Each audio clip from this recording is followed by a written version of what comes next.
Welcome guys GK MCQs MK channel में आपका बहुत बहुत स्वागत है। सब्सक्राइब कीजिए जीके एमसीक्यूज एमके चैनल को और पाइए रोजाना मल्टीपल चॉइस क्वेश्चन जो कि आपके एंट्रेंस एग्जाम और कंपटीशन एग्जाम दोनों के लिए बहुत ही ज़्यादा इंपॉर्टेंट है। सो गाइज आज हम डिस्कस करने वाले हैं फिजिक्स के यानी कि भौतिक विज्ञान के मल्टीपल चॉइस क्वेश्चन। आप बहुत सारे के कमेंट आ रहे थे कि सर फिजिक्स के प्रोवाइड कराइए एमसीक्यूज। ठीक है, तो चलिए डिस्कस कर लेते हैं। पहला क्वेश्चन है, ऊष्मागतिकी के प्रथम नियम में संरक्षित होता है। क्या संरक्षित होता है? संवेग, ऊर्जा और संवेग दोनों, इनमें से कोई नहीं। ऊष्मागतिकी के प्रथम नियम में संरक्षित होता है। आपको वन ऑप्शन सेलेक्ट कर लेना है।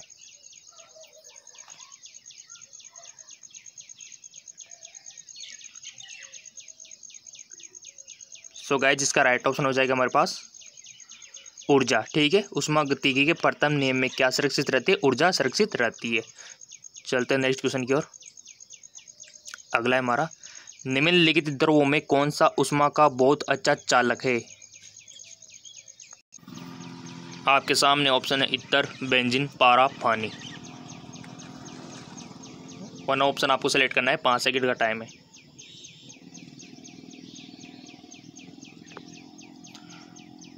सो इसका राइट ऑप्शन हो जाएगा पारा, जो है हमारा ऊष्मा का बहुत अच्छा चालक है। तभी इसको थर्मामीटर में यूज किया जाता है, क्योंकि ये जो है हीट को ईजिली डिटेक्ट कर लेता है। अगर आपके पास आसपास थोड़ी सी हीट है तो उसको डिटेक्ट करके पारा बढ़ने लगता है। ठीक है, तभी जो है इसको हम थर्मामीटर में यूज करते हैं, यही कारण है। और यहाँ तक कि हम जो प्रेशर मापते हैं, वायुमंडलीय दाब का, कहाँ पर घटा हुआ है, कहाँ पर बढ़ा हुआ है, ठीक है, बैरोमीटर में, उसको भी पारा यूज होता है। ठीक है, और यहाँ तक कि हमारा जो बीपी का इंस्ट्रूमेंट होता है, आपने देखा होगा क्या बोलते हैं बीपी के इंस्ट्रूमेंट को? स्पाइगो मैनोमीटर। ठीक है, बीपी जिसे मेजर करते हैं उसे स्पाइगो मैनोमीटर बोलते हैं। ये आपको पता होना चाहिए। और नॉर्मल बीपी कितनी होती है? 120/80। ठीक है, mmHg। ये चीज़ आपको पता होना चाहिए। ठीक है, चलते आगे को। तो हमारा ऊष्मा का बहुत अच्छा चालक कौन है? पारा है, मरकरी। ठीक है, अगला है हमारा, निम्नलिखित में से किसकी ऊष्माधारिता अधिक है? बेंजीन, जल, स्वर्ण का टुकड़ा, लोहे का टुकड़ा।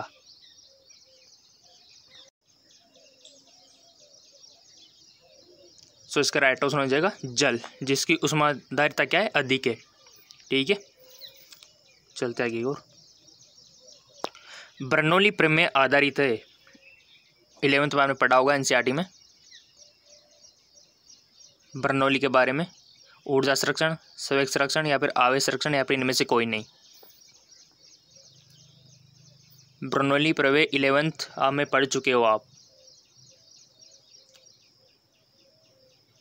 5 सेकंड का टाइम है, आपने चूज कर लिया होगा इसका राइट ऑप्शन। सो इसका राइट ऑप्शन हो जाएगा ऊर्जा संरक्षण पर। ठीक है, चलते आगे की ओर। एंगस्ट्रम क्या मापता है? तरंगदैर्घ्य को, आवर्तकाल को, आवर्ती को, या फिर समय को? एंगस्ट्रम क्या मेजर करता है?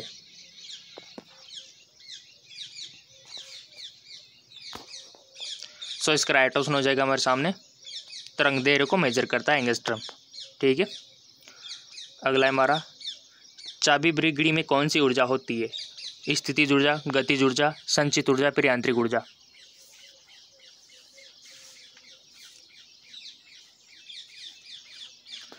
सो इसका राइट ऑप्शन हो जाएगा हमारे सामने स्थितिज ऊर्जा, क्योंकि उसमें क्या होता है? स्प्रिंग होती है। ठीक है, और स्प्रिंग में क्या होती है? स्थितिज ऊर्जा होती है। ठीक है, अगर मान लो कोई भी विषय वस्तु या फिर कोई भी वाहन कोई भी गति कर रहा है तो उसमें क्या होती है? गतिज ऊर्जा होती है।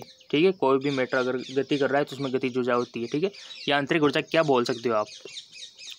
यांत्रिक ऊर्जा अगर कोई पुर्जा घूम रहा है, रोटेट हो रहा है, ठीक है, जिस पर हम मैकेनिकल बल लगा रहे हैं, ठीक है, जैसे कि हम विद्युत जनरेटर को आप जानते होंगे, जिसे विद्युत जनरेटर को हम घुमाते हैं, ठीक है, घुमाया जाता है इनको, तो जैसे इनको घुमाया जाता है तो क्या होता है? यांत्रिक ऊर्जा कन्वर्ट हो जाती है विद्युत ऊर्जा में। ठीक है, और जैसे आपने पंखा देखा होगा, छत का पंखा, कोई सा पंखा हो गया, कूलर हो गया, जैसे इसमें इलेक्ट्रिसिटी हम डालते हैं यानी विद्युत द्वारा प्रवाहित करते हैं तो घूमने लगता है, तो विद्युत ऊर्जा किसमें कन्वर्ट हो जाती है? यांत्रिक ऊर्जा में। ठीक है, चलते आगे की ओर। सो हमारा जो चाबी ब्रिगेडी रहती है उसमें स्प्रिंग होती है, तो उसमें स्थिति ऊर्जा संचित रहती है। क्यूसेक से क्या मापा जाता है? मोस्ट इम्पोर्टेंट, अगर आपने न्यूज़पेपर पढ़े होंगे तो ईजिली आ गया होगा। ठीक है, वैसे तो ये फिजिक्स का क्वेश्चन है आपके 12th का, अगर वहाँ नहीं देखा है ना तो न्यूज़पेपर में आता रहता है क्वेश्चन के बारे में। जल के बहाव को नापता है, जल की गहराई को मापता है, जल की मात्रा को नापता है, फिर जल की शुद्धता को मापता है।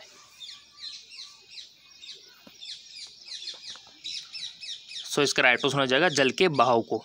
ठीक है, जल के बहाव को मेजर करता है ये, कितना जल बह चुका है। जैसे अगर आपने देखा होगा आपके पास आसपास कहीं डैम हो, बांध हो, जब भी कोई पानी इसमें यानी कि इसका बहाव क्षमता पूरी हो जाती है ना, तब मेजर किस में किया जाता है, क्यूसेक में, कि इतना पानी क्यूसेक से छोड़ा जा रहा है। ठीक है, यानी कि पानी का बहाव इतना है, उसमें मेजर किया जाता है इतना क्यूसेक। चलते आगे को, अदिश राशि है, बलागुण, ऊर्जा, संवेग, ये सभी बताइए। 5 सेकंड का टाइम आपको मिलता है, इसमें वन ऑप्शन सेलेक्ट कर लिया करो और फिर उसके बाद जो मैं आंसर शो करता हूँ ना उससे मैच करा लिया करो, क्या हमने जो चूज किया था वो सही था या फिर गलत था। यानी कि आपका टेस्ट भी साथ में हो जाएगा और आपके मल्टीपल चॉइस क्वेश्चन भी साथ में हो जाएंगे। तो इसका राइट ऑप्शन है ऊर्जा, अदिश राशि है ऊर्जा। ठीक है, चलते आगे को, विद्युत मात्रा की इकाई क्या है, ओम, वोल्ट, एम्पियर, वोट। इस प्रकार के क्वेश्चन अक्सर आपसे पूछ ले जाते हैं। विद्युत मात्रा की इकाई क्या है, मोस्ट इंपॉर्टेंट क्वेश्चन।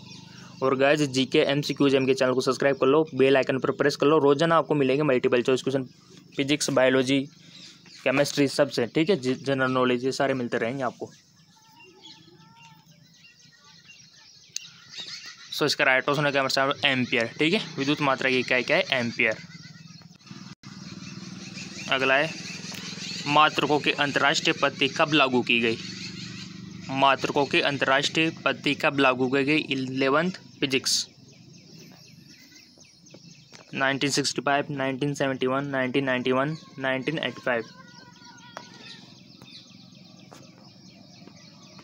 सो इसका राइट ऑप्शन हो जाएगा 1971 में लागू की गई मात्रकों की अंतर्राष्ट्रीय पद्धति। ठीक है, चलते आगे को, प्रकाश वर्ष की इकाई है, समय की, द्रव्यमान की, दूरी की, इनमें से कोई नहीं। सो इसका राइट ऑप्शन हो जाएगा हमारे सामने दूरी की है। ठीक है, प्रकाश वर्ष दूरी को मेजर किया जाता है। इनमें से कौन नवीनीकरण ऊर्जा है, मोस्ट इंपॉर्टेंट। आपको अनवीनीकरण और नवीनीकरण के बारे में पता नहीं है तो आप इसको नहीं कर पाओगे, अगर आपको पता है तो कर सकोगे। इनमें से कौन नवीनीकरण ऊर्जा है, सो सिंपल। ठीक है, ये ऑप्शन कोयला, यानी कि यहाँ पर कोयला दिया हुआ है बट वहाँ एडजस्ट हो गया, यहाँ पर कोयला है। ठीक है, सो इसका राइट ऑप्शन सौर ऊर्जा होगा। गाइस यहाँ पर नवीनीकरण का अर्थ होता है असमाप्य, यानी कि जो कभी समाप्त नहीं होता। ठीक है, अगर यहाँ पर आपसे पूछ लिया जाए अनवीनीकरण, अनवीनीकरण का मतलब होता है समाप्य, जो समाप्त होता है। ठीक है, तो नवीनीकरण यानी कि असमाप्य, जो कभी समाप्त नहीं होता है, वो है सौर ऊर्जा, जो कभी समाप्त नहीं होती है। इसके अलावा कोयला, प्राकृतिक गैस, पेट्रोल, ये सब समाप्त होने वाले साधन है। ठीक है, चलते आगे को, विद्युत चुम्बक बनाने के लिए प्राय किस पदार्थ के छड़ का प्रयोग किया जाता है, उपयोग किया जाता है, मोस्ट इंपोर्टेंट। इस्पात, नरम लोहा, पित्तल, इनमें से कोई नहीं। सो इसका राइट ऑप्शन हो जाएगा नरम लोहा। ठीक है, विद्युत चुम्बक बनाने के लिए नरम लोहे का उपयोग किया जाता है। व्यावसायिक मोटरों में किस प्रकार के चुम्बक का उपयोग किया जाता है, अस्थायी चुम्बक, नाल चुम्बक, विद्युत चुम्बक, सामान्य छड़ चुम्बक, बताइए।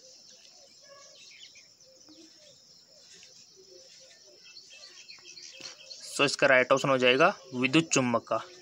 चलते आगे को, वास्तविक सूर्यास्त और आभासी सूर्यास्त के बीच लगभग कितने समय का अंतर होता है, गैप होता है, 2 minute, 1 minute, 4 minute, 3 minute. So guys ये 12th NCERT से पूछा गया क्वेश्चन है, ईजिली आपको आना चाहिए और आपने चूज भी कर लिया होगा, आई होप। इसका राइट ऑप्शन हो जाएगा 2 मिनट। ठीक है, वास्तविक सूर्यास्त और सूर्योदय, यानी कि आपने देखा होगा सूर्य, जो वास्तविक में जो सूर्य उदय होता है उससे पहले हमको दिखाई देता है, और जो सूर्यास्त होता है उसके बाद तक भी हमको दिखाई देता है, 2 मिनट का गैप होता है इसमें। ठीक है, अगला है, मानव नेत्र में जो बिंदु प्रकाश के लिए बिल्कुल सुग्राह्य नहीं रहता है उसे क्या कहते हैं, मानव नेत्र में जो बिंदु प्रकाश के लिए बिल्कुल सुग्राह्य नहीं रहता है नहीं रहता होता है इसे क्या कहते हैं, तो पीध बिंदु, अंध बिंदु, निकट बिंदु या फिर दूर बिंदु। 5 सेकंड का टाइम है, वन ऑप्शन सेलेक्ट कर लीजिए आप। सो इसका राइट ऑप्शन होगा अंध बिंदु बोलते हैं उसको, ठीक है। चलते आगे को। तेज प्रकाश में पुतली का आकार कैसा हो जाता है? तेज प्रकाश में बड़ा, छोटा, कोई परिवर्तन इनमें से कोई नहीं। सो सिंपल, ये तो बहुत सिंपल क्वेश्चन है। सो इसका राइट ऑप्शन हो जाएगा छोटा हो जाता है, ठीक है। आपने देखा होगा जब आप बाहर से तेज़ धूप से किसी कमरे में जाते हो ना, तो आपको कमरे में कुछ देर तक के लिए कुछ भी नहीं दिखाई देता, कुछ भी नहीं, ठीक है, क्योंकि आपकी पुतले का साइज़ क्या हो गया, छोटा हो गया। इसलिए आप धूप में से आए हो उस टाइम पे बड़ा था, लेकिन जब से आप अंदर आए जैसे उस टाइम पे छोटा हो गया था। जैसे आप धूप में थे ना, तो आपकी पुतले का साइज छोटा हो गया था, और जैसे आप कमरे में गए तो पुतले का साइज छोटा है, तो आपको क्या दिखाई देगा, कुछ नहीं। तो थोड़ी देर आप कमरे में अंदर रहोगे तो आपके पुतले का साइज ऑटोमेटिकली बढ़ने लगेगा, ठीक है। चलते आगे को। कौन सा रंग है जिसको खतरे के सिग्नल में उपयोग किया जाता है? सो सिंपल, रेड कलर, लाल रंग, ठीक है। चलते आगे। सामान्य मानव नेत्र का दूर बिंदु होता है 25 सेंटीमीटर, अनंत पर 25 mm पर, या फिर 25 मीटर होता है, बताइए।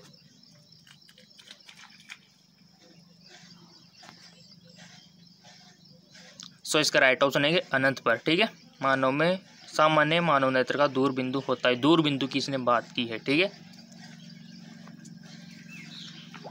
अगर निकट बिंदु की बात करता तो क्या आंसर होता है, ये आपको पता है, ठीक है, 25 सेंटीमीटर। लेकिन इन्होंने उल्टा पूछ लिया कि दूर बिंदु होता है तो इन्फिनाइट जाएगा, ठीक है।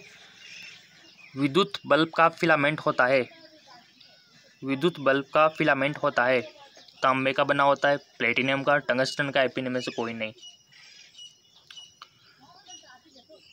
चूज के लिया होगा आपने, इसका राइट ऑप्शन हो जाएगा टंगस्टन का, ठीक है। चलते आगे हो। नेत्र लेंस में समायोजन की क्रिया होती है आयरिस द्वारा, नेत्र लेंस द्वारा, सिलेरी पेशियों द्वारा, कॉर्निया द्वारा। नेत्र लेंस में समायोजन की क्रिया किसके थ्रू होती है? चूज के लिया होगा आपने, इसका राइट ऑप्शन हो जाएगा हमारे सामने सिलेरी पेशियों द्वारा होता है गाइस, ठीक है। सिलेरी पेशियाँ होता है मेरे आइज में, जो कि नेत्र लेंस का समायोजन कर सकती है, ठीक है, उनको एडजस्ट कर सकती है सिलेरी पेशियाँ, ठीक है, याद रह जाएगा गाइस। आप चाहे तो इनको अपने पास अगर कोई भी नोट्स हो ना, जो आपको लगे कि इनको लिख लेना चाहिए, उन क्वेश्चन को अगर आप लिख लोगे ना तो आपका ही फ़ायदा है, ताकि आप इंट्रेंस एग्ज़ाम देने जाओ उससे पहले पढ़ सको, ठीक है। तो आप लिख सकते हो वीडियो को पॉज करके, कोई दिक्कत वाली बात नहीं है, ठीक है। चलते आगे को। अगर आपको लगता है कि बार बार वीडियो देख लेंगे तो कोई दिक्कत वाली बात ही नहीं है। अगर आप 2-3 बार वैसे वीडियो देख लेंगे ना तो ऐसे याद हो जाएंगे आपको, 2-3 बार में तो कंफर्म है कि आपको हो ही जाएंगे, लिखने की ज़रूरत ही नहीं है फिर तो। टॉर्च से किस प्रकार के प्रकाश पुंज की प्राप्ति होती है? समांतर प्रकाश पुंज, संतृप्त या फिर असंतृप्त, सभी कथन सत्य है, बताइए। सो इसका राइट ऑप्शन हो जाएगा संतृप्त प्रकाश पुंज की। चलते। सोलर कुकर में प्रयोग किए जाते हैं कौन सा दर्पण सोलर कुकर में प्रयोग किया जाता है? दिमाग लगा के बताना है, अवतल, उत्तल, समतल या इनमें से कोई नहीं।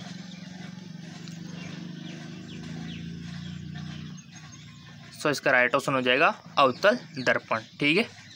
सोलर कुकर में क्या करता है? अवतल दर्पण। सूर्य से मान लो कोई भी प्रकाश आएगा, ठीक है, दर्पण कौन सा है हमारे सामने? अवतल तो इस प्रकार का होता है, ठीक है, अवतल दर्पण। लेकिन हमारे पास उत्तल दर्पण है जी, ठीक है। तो उत्तल दर्पण के बारे में आपको पता ही होगा, और आपको पता है कि वाहनों में किस प्रकार के दर्पण यूज किए जाते हैं, बताइए। वाहनों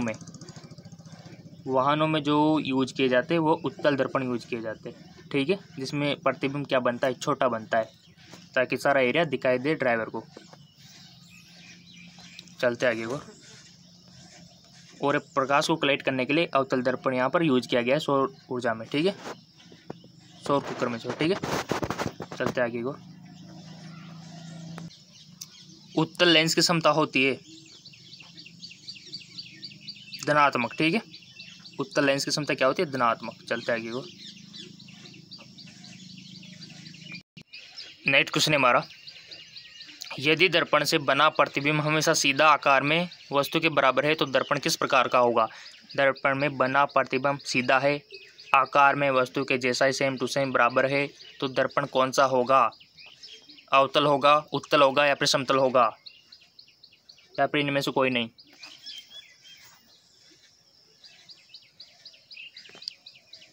तो इसका राइट ऑप्शन हो जाएगा समतल दर्पण है। ठीक है, चलते आगे को। प्रकाश के परावर्तन के नियम के अनुसार आपतन कोण परावर्तन कोण से बड़ा होता है, आपतन कोण परावर्तन कोण के बराबर होता है, आपतन कोण परावर्तन कोण से छोटा होता है। सभी कथन सत्य है। वन ऑप्शन सेलेक्ट कर लिया होगा आपने। प्रकाश के परावर्तन के नियम के अनुसार सिंपल सी बात है, आपतन कोण परावर्तन कोण के बराबर होता है। ठीक है, आपने देखा होगा कि इसके जो नियम है आपको पता होना चाहिए। जैसे अगर यहाँ से इस एंगल पे डालेंगे ना, तो यहाँ से काल्पनिक हम कह सकते हो, तो इसी एंगल पे वो मुड़ जाती है। ठीक है, जितना कोण इधर जितना ही कोण उधर। ठीक है, ये आपको पता होना चाहिए। वास्तविक वस्तु का आभासी प्रतिबिंब बनता है, वास्तविक वस्तु का आभासी प्रतिबिंब बनता है उत्तल दर्पण में, समतल में, अवतल में, या फिर इनमें से कोई नहीं। वास्तविक वस्तु का आभासी प्रतिबिंब कहाँ बनता है, कौन से दर्पण में बनता है? चूज के लिया होगा। इसका राइट ऑप्शन हो जाएगा समतल दर्पण से। ठीक है, चलते आगे को। सूर्योदय और सूर्यास्त के समय सूर्य का गोल दिखता है, गोलाकार, घनाकार, अंडाकार, बताइए। सूर्योदय और सूर्यास्त के समय सूर्य दिखता है, किस प्रकार का दिखता है? गोलाकार दिखता है, घनाकार दिखता है, अंडाकार दिखता है, चपटा दिखता है? देखा होगा आपने, बता सकते हो।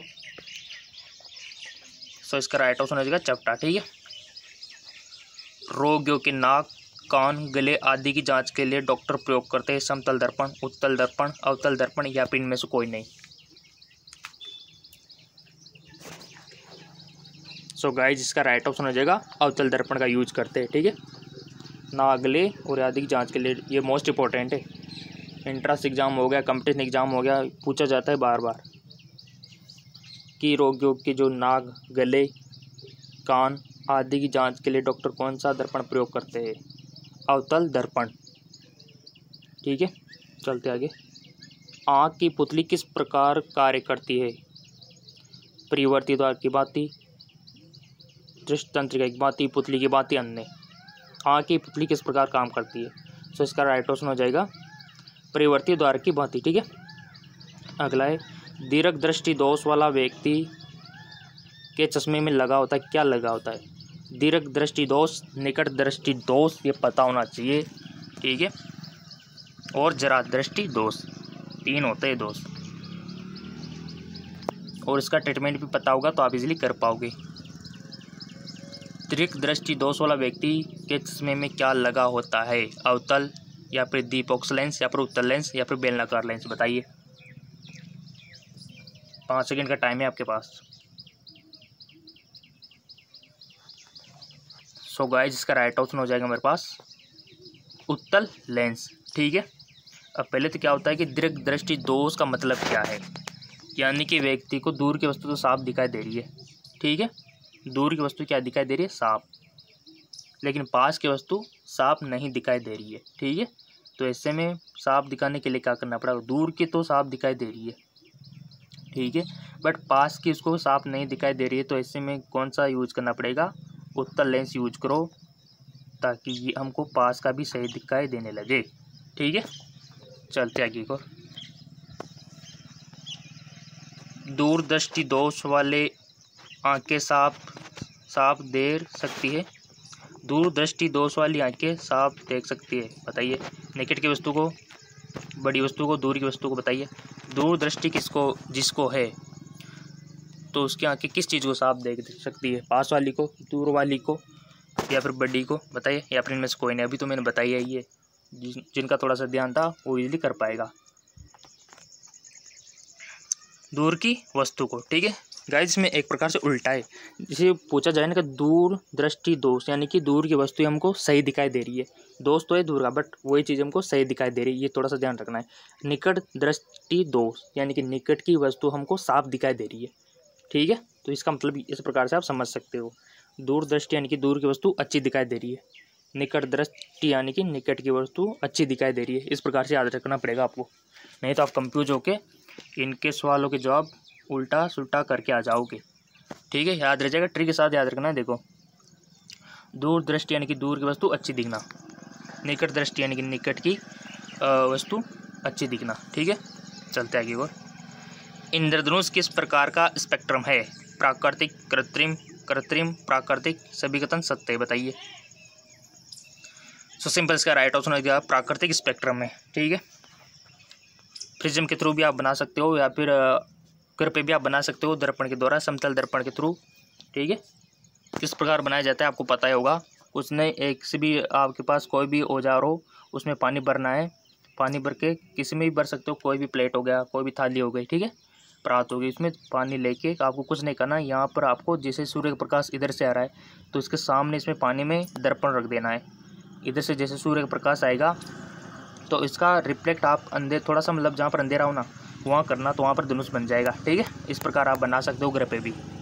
चलते आगे को, चुंबकीय क्षेत्र का मात्रक होता है, मोस्ट इंपॉर्टेंट, ये मात्रक अक्सर पूछे जाते हैं। आपके लिए स्पेशल वीडियो बना दूंगा सभी मात्रक। ठीक है, जितने भी फिजिक्स के मात्रक हैं सारे निकाल के, और चैनल सब्सक्राइब कर रखा है, आपको मिल जाएगा, डोंट वरी। चुंबकीय क्षेत्र का मात्रक होता है न्यूटन, टेस्ला, एम्पियर या फिर मीटर। ठीक है, चुंबकीय क्षेत्र का मात्रक होता है, इसका राइट ऑप्शन हो जाएगा टेस्ला। ठीक है, चुंबकीय क्षेत्र को किस में मेजर किया जाता है? टेस्ला में। ठीक है, चलते आगे को, न्यूटन में फिर किसको किया जाता है? फोर्स को, बल को। ठीक है, एम्पियर में किसको किया जाता है? फिर एम्पियर में करंट को, धारा को। ठीक है, मीटर में दूरी को, डिस्टेंस को, सिंपल। ठीक है, तो ये मेजरमेंट आपको पता होना चाहिए। शारीरिक कार्यों को करने के लिए किस प्रकार की ऊर्जा का उपयोग किया जाता है? ऊर्जा, सौर ऊर्जा, पेशीय ऊर्जा, फिर रासायनिक ऊर्जा, शारीरिक कार्यों को करने के लिए। सो सिंपल इसका राइट ऑप्शन हो जाएगा पेशीय ऊर्जा। ठीक है, चलते आगे को, कौन सी प्रक्रिया प्रकाश और ध्वनि दोनों में घटित नहीं होती है? सो गाइज आपके सामने ऑप्शन है ध्रुवण, अपवर्तन, विवर्तन, परावर्तन। सो इसका राइट ऑप्शन हो जाएगा ध्रुवण। ठीक है, अगला है, किसी द्रव का उसके क्वथनांक से पूर्व उसके वाष्प में बदलने की प्रक्रिया को क्या कहते हैं? किसी द्रव का उसके क्वथनांक से पूर्व उसके वाष्प में बदलने की प्रक्रिया को क्या बोलते हैं? संघनन, हेमीकरण, वाष्पीकरण या इनमें से कोई नहीं।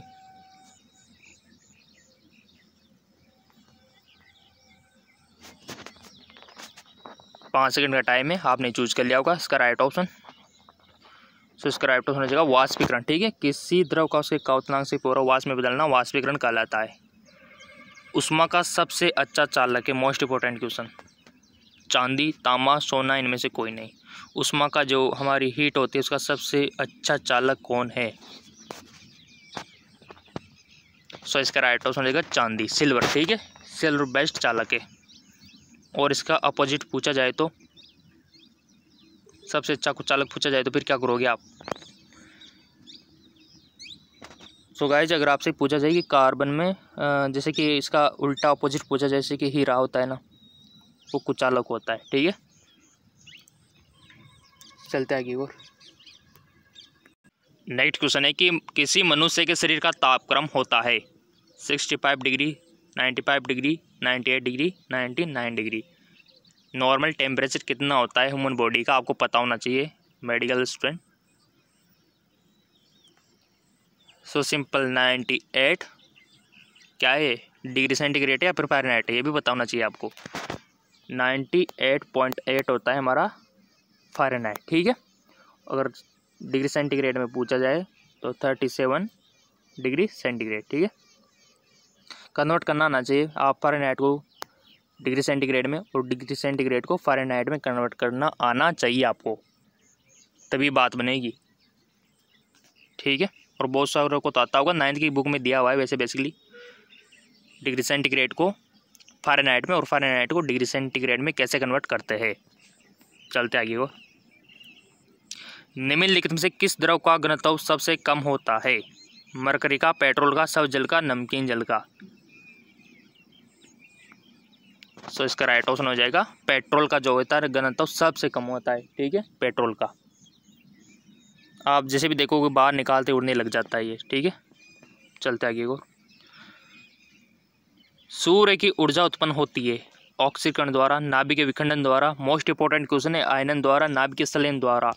गाइज ये जो सन है, सूर्य है, ये रेगुलर आपको पता है प्रकाश प्रोवाइड कराता रहता है। ऐसा इसमें क्या हो रहा है जो हमको इतनी ऊर्जा मिल पा रही है? कौन सी क्रिया इसमें हो रही है एक्चुअली? क्या इसमें ऑक्सीकरण हो रहा है, नाभिकीय विखंडन हो रहा है, आयनन हो रहा है, नाभिकीय संलयन हो रहा है, ऐसा क्या हो रहा है? तो आपको राइट ऑप्शन बताना है इसका।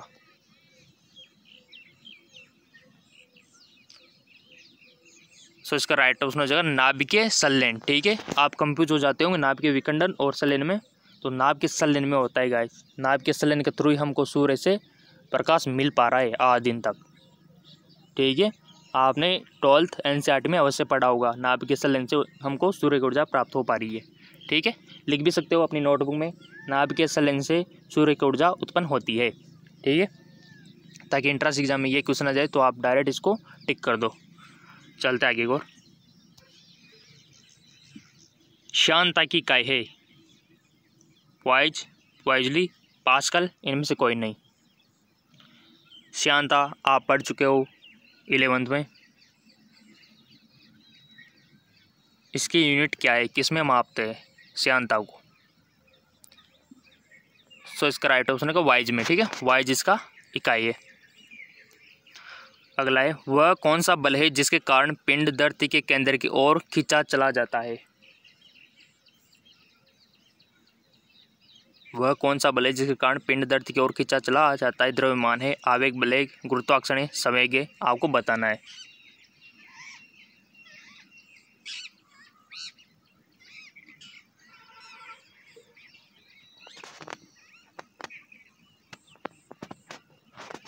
सो सिंपल, गुरुत्वाकर्षण, ग्रेविटी के बारे में तो आपने पढ़ा हुआ है, चैप्टर भी 11th में आपके। ठीक है, अगला है, पास्कल इकाई है किसकी? दाब की, वर्षा की, आर्द्रता की, तापमान की। देखो इकाई वाले क्वेश्चन और मात्रक वाले क्वेश्चन आपको आना चाहिए, हर बार पूछा जाता है।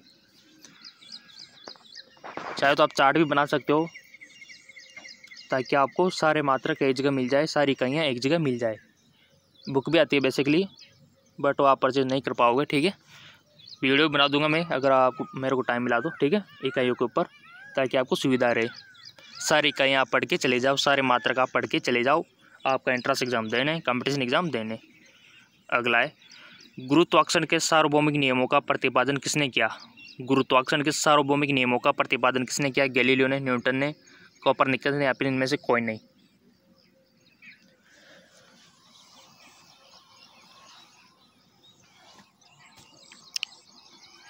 सो इसका राइट ऑप्शन हो जाएगा न्यूटन ने। ठीक है, गुरुत्वाकर्षण के सार्वभौमिक नियमों का प्रतिपादन न्यूटन ने किया।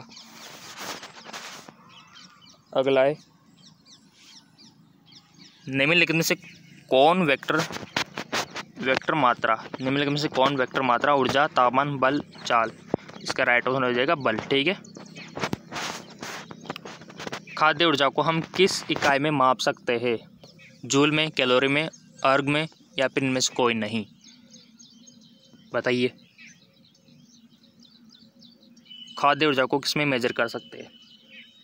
सो इसका राइट ऑप्शन हो जाएगा कैलोरी में। ठीक है, कैलोरी में मेजर कर सकते हैं। अगला है, डेनमार्क को कहा जाता है उद्योगों का देश, जल विद्युत का देश, पवनों का देश, खनिज पदार्थों का देश। सो सिंपल, इसका राइट ऑप्शन हो जाएगा पवनों का देश, डेनमार्क। ठीक है, अगला है हमारा, मानव के वे दो महत्वपूर्ण भाग कौन है जिसमें चुंबकीय क्षेत्र उत्पन्न होना अनिवार्य है?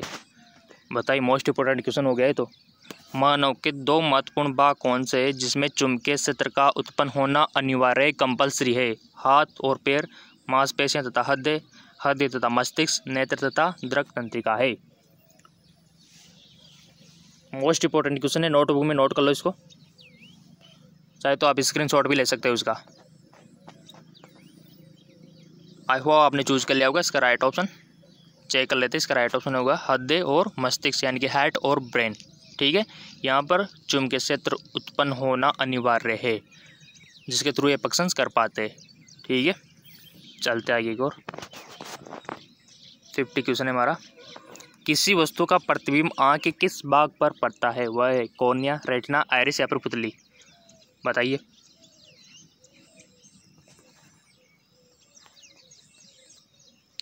सो इसका राइट ऑप्शन हो जाएगा रेटिना पर, ठीक है।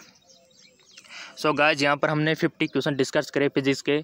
आपने जो ऑप्शन चूज किए थे वो कितने सही निकले 50 में से आप खुद अंदाज़ा लगा सकते हो और खुद अपना एनालिसिस कर सकते हो, ठीक है। और अधिक आपको मल्टीपल चॉइस क्वेश्चन चाहिए तो नीचे डिस्क्रिप्शन पे लिंक दिए हुए हैं, वहाँ से आप गेन कर सकते हो multiple choice question biology, chemistry, physics के, ठीक है। और नेक्स्ट वीडियो पाने के लिए चैनल को सब्सक्राइब करके बेल आइकन पर प्रेस रख सकते हो, ताकि जब भी नया वीडियो रोज़ाना मिलेगा, वैसे वीडियो तो आपको पता ही है रोज़ाना वीडियो मिलती है आपको मल्टीपल चॉइस क्वेश्चन की, ठीक है, तो वो आपको मिल जाएगी। तो फिलहाल जो वीडियो आपने नहीं देखा है ना, उसको देख लीजिए, लिंक नीचे डिस्क्रिप्शन में दिया हुआ है।